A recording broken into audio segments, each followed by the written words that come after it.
নমস্কার বন্ধুরা, welcome back to my channel Champa রান্নাঘর।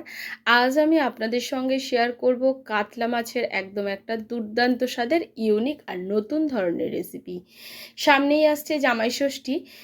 দেখুন এইভাবে রান্না করে কি জামাইয়ের পাতে দেওয়া যায়? তাহলে চলুন শুরু করি আমার আজকের এই রেসিপিটি বানানোর জন্য এখানে 5 পিস নিয়ে নিয়েছি আমি কাতলা মাছগুলোকে খুব ভালো করে ধুয়ে পরিষ্কার করে নিয়েছি। এখন এর মধ্যে আমি দিয়ে দিয়েছি গোলমরিচের গুঁড়ো। মাছগুলোকে প্রথমে আমি ম্যারিনেট করে রাখবো, তার জন্যে গোলমরিচের গুঁড়ো, লবণ আমি দিয়ে দিলাম। এর মধ্যে কোনো রকম হলুদ যাবে না। এখন একটা ডিম নিয়ে নিয়েছি আর ডিমটাকে খুব ভালো করে ফেটিয়ে নিচ্ছি। ফেটানোর পর এই ডিমের গোলাটাকে 2 থেকে 3 চামচ মাছের মধ্যে আমি দিয়ে দেবো।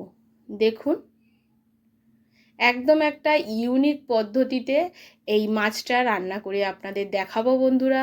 প্লিজ বন্ধুরা প্রথম থেকে শেষ পর্যন্ত ভিডিওটি দেখবেন। আপনি যদি কোথাও ভিডিওটি স্কিপ করেন তাহলে বুঝতে পারবেন না আজকের মাছটা আমি কিভাবে রান্না করলাম।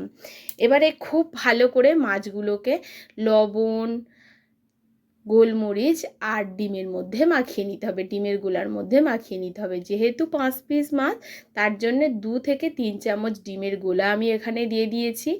যদি একটু মাছের পরিমাণটা বেশি হয় সেক্ষেত্রে একটা গোটা ডিম কিন্তু লেগেই যাবে।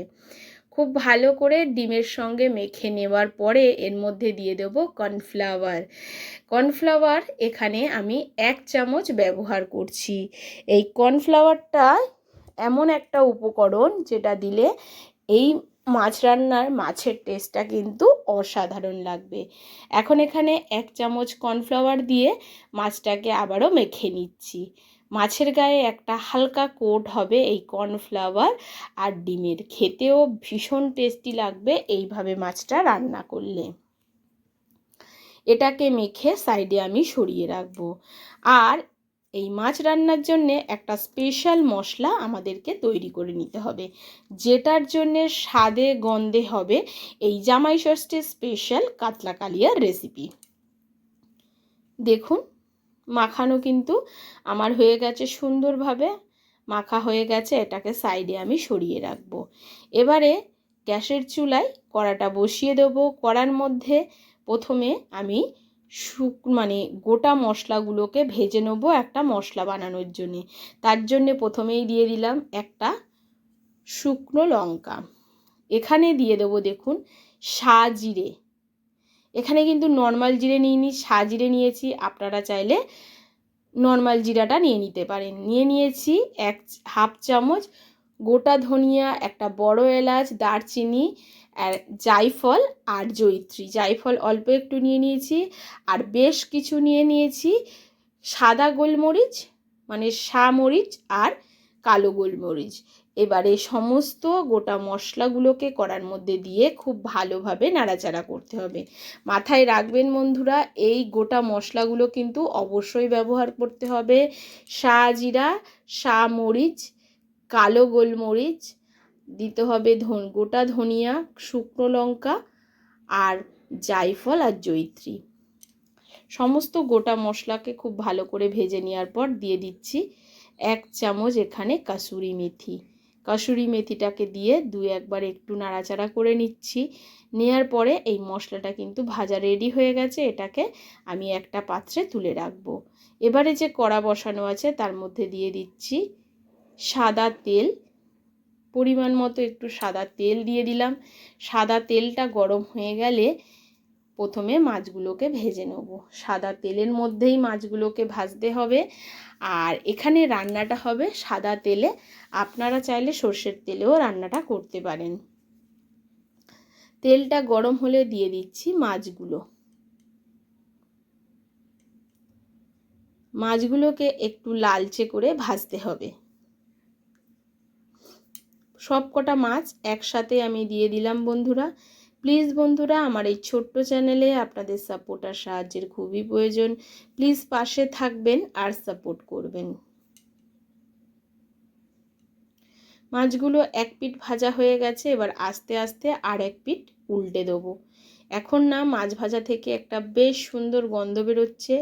এই রান্নায় কোনো রকম হলুদ গুঁড়ো ব্যবহার হবে না বা লঙ্কার গুঁড়োর ব্যবহার হবে না, কাঁচা লঙ্কা আর গোলমরিচের ঝালেই হবে ঝালটা। আর এখানে আমি শুকনো লঙ্কা একটা দিয়ে দিয়েছি, সেক্ষেত্রে আপনারা যেমন ঝাল খাবেন সেই অনুযায়ী এখানে গোলমরিচ বা শুকনো লঙ্কাটা ব্যবহার করবেন গোটা মশলার সঙ্গে। মাছগুলো ভাজা হয়ে গেছে, বেশ লালচে করে মাছগুলোকে তুলে নিচ্ছি। ঠিক এই রকম লালচে করেই মাছগুলোকে একটু ভেজে নিতে হবে। মাছগুলো তুলে নেওয়ার পরে যে তেল থাকবে সেই তেলের মধ্যে পুরো রান্নাটাই হবে। তেলের মধ্যে ফোড়নে দিয়ে দেবো গোটা জিরা, হাফ চামচ গোটা জিরা দিয়ে দিলাম। গোটা জিরাটা একটু ভাজা ভাজা হলে দিয়ে দেবো এখানে কিছুটা পেঁয়াজ কুচি। এখানে পেঁয়াজটাকে আমি খুব কুচি কুচি করে কেটেছি, দুটো পেঁয়াজ নিয়ে নিয়েছি মিডিয়াম সাইজের। আপনারা এখানে পেঁয়াজ বাটা বা বন্ধুরা পেঁয়াজটাকে একটু সরু সরু করে কেটে ব্যবহার করতে পারেন। এবার পেঁয়াজগুলোকে একটু লালচে করে আমি ভেজে নিয়েছি। ঠিক এই রকম হালকা লালচে যখন রং ধরবে তখন এর মধ্যে দিয়ে দিচ্ছি হাফ চামচ রসুন বাটা, 1 চামচ দিয়ে দেবো এর মধ্যে আদা বাটা। সমস্ত মশলাগুলো একটু বেটে ব্যবহার করতে হবে, তবেই কিন্তু এর টেস্ট ভালো আসবে। দিয়ে দিচ্ছি 1 চামচ আদা বাটা। এবার আদা রসুন পেঁয়াজটাকে একটু নাড়াচাড়া করে ভেজে নিতে হবে যাতে আদা আর রসুনের কাঁচা গন্ধটা চলে যায়। এবার দিয়ে দেবো একটা টমেটো কুচি। এখানে আপনাদের যদি টমেটো থাকে দেবেন, না থাকলে দেওয়ার কোনো প্রয়োজন নেই, তবে দিলে বেশ সুন্দর একটা কালারও আসবে, স্বাদও হবে। এবার দিয়ে দিচ্ছি একটু পরিমাণ মতো লবণ, কারণ লবণটা দিলে খুব তাড়াতাড়ি টমেটোটা গলে যাবে। এখন দিয়ে দিচ্ছি হাফ চামচ চিনি। এখানে চিনিটা দেওয়ার কারণে সুন্দর একটা কালার আসবে এই গ্রেভিতে, তার জন্য এখানে একটু চিনি ব্যবহার করলাম। তবে আপনাদের যদি অপছন্দ হয় চিনিটাকে স্কিপ করবেন। তাছাড়া এর মধ্যে টক দই যাবে, যার জন্যে চিনিটা দেওয়া কিন্তু একটু প্রয়োজন আছে। এবারে সমস্ত এই মশলাগুলো বেশ ভাজা ভাজা হয়ে গেছে। এখন এর মধ্যে দিয়ে দেবো প্রায় 4 চামচ টক দই। টক দইটাকে আগে থেকে খুব ভালো করে ফাটিয়ে নিয়েছি। নেওয়ার পরে টক দইটাকে খুব ভালো করে এই মশলার সঙ্গে মিশিয়ে নিচ্ছি। একদম লো ফ্লেমে টক দইটাকে খুব ভালো করে মশলার সঙ্গে মিশিয়ে নিলাম। মেশানোর পর এর মধ্যে দিয়ে দেবো হাফ চামচ জিরা গুঁড়ো আর হাফ চামচ ধনিয়া গুঁড়ো। এর থেকে আর বেশি কোনো রকম মশলা বন্ধুরা এর মধ্যে ব্যবহার হবে না। খুব ভালো করে টক দইয়ের সাথে মশলাগুলো মিশে গেছে, গিয়ে কষে দেখুন বেশ সাইড দিয়ে তেল ছাড়তে শুরু করেছে। এখন দিয়ে দিচ্ছি জিরা গুঁড়ো আর ধনিয়া গুঁড়োটা। এটাকেও খুব ভালো করে আবারও কষিয়ে নিচ্ছি। ঠিক সুন্দরভাবে যখন ঠিক এইভাবে কষানোটা হয়ে গেছে তখন কিন্তু বন্ধুরা এর মধ্যে দিয়ে দিচ্ছি সেই যে গোটা মশলাগুলো ভেজে রেখেছিলাম সেগুলোকে গুঁড়ো করে নিয়েছি। একটু দারদারা গুঁড়ো করেছি, মানে একটু খুব মিহি গুঁড়ো নয়। সেই গুঁড়ো থেকে 1 চামচ গোটা মশলার গুঁড়ো আমি দিয়ে দিলাম, দিয়ে খুব ভালো করে গ্রেভির সাথে মিশিয়ে নিচ্ছি। দেখুন খুব ভালো করে কিন্তু এখন মেশানো আমার রেডি হয়ে গেছে।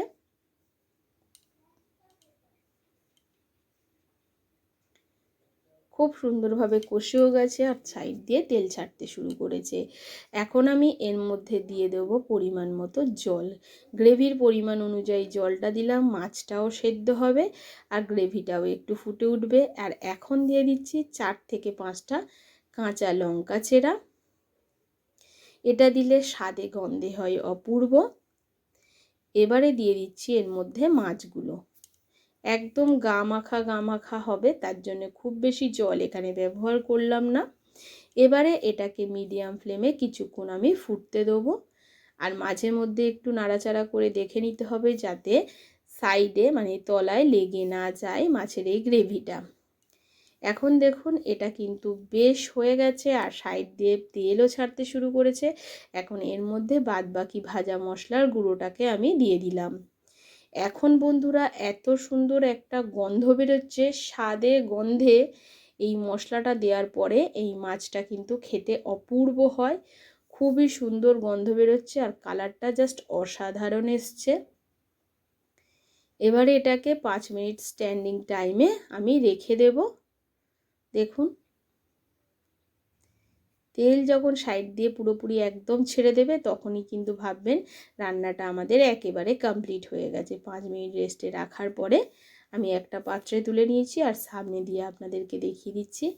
এই কাতলা মাছের কালিয়া কেমন হয়েছে অবশ্যই কমেন্ট করে জানাবেন বন্ধুরা। আজ এই পর্যন্ত, আবারও দেখা হবে অন্য কোনো নতুন ভিডিওর সঙ্গে। নমস্কার, সুস্থ থাকবেন আর ভালো থাকবেন। আর সবাইয়ের জামাই ষষ্ঠীর জন্যে জানাই অনেক অনেক শুভেচ্ছা ও ভালোবাসা।